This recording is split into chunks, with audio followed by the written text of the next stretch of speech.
was so wrong. Peter, who said she should hide away on the island, paint only what she loved.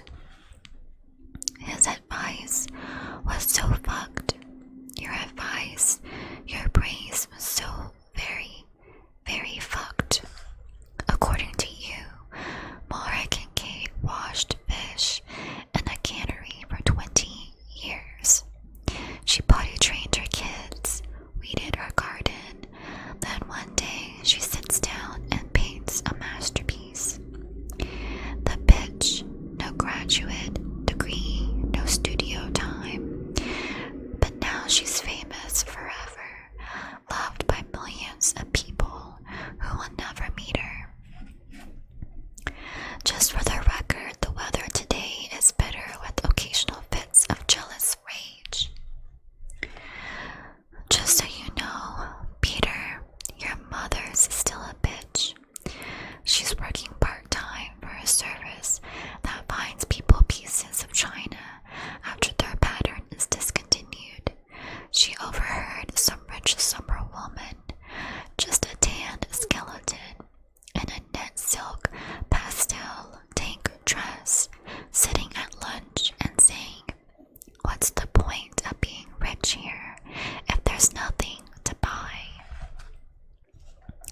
Since Grace heard this, she's been hounding your wife to paint, to give people something they can clamor to own, like somehow Misty could pull a masterpiece out of her ass and earn the Wilmot family fortune back, like she could save the whole island that way.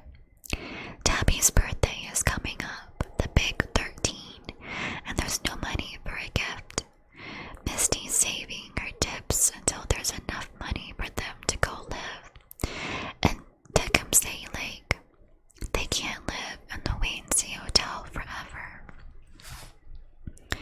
Rich people are eating the island alive, and she doesn't want Tabby to grow up poor, pressured by rich boys with drugs. By the end of summer, Misty figures they can bail. About Grace, Misty doesn't know. Your mother must have friends she can live with. There's always the church that can help her. The Ladies' Altar Society. Here around them in church are the stained glass saints, all of them pierced with arrows and hanged with knives and burning on bonfires. And now Misty pictures you. Your theory about suffering as a means to divine inspiration. Your stories about Mara Kincaid if misery is inspiration.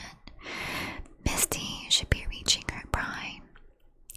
Here, with the whole island around her kneeling in prayer for her to paint. For her to be their savior. The saints all around them, smiling and performing miracles in their moments of pain. Misty reaches out to take a hymnal. This is one book among dozens of dusty old hymnals, some without covers, some of them trailing frayed satin ribbons. She takes one at random and opens it, and nothing. She flips through the pages, but there's nothing.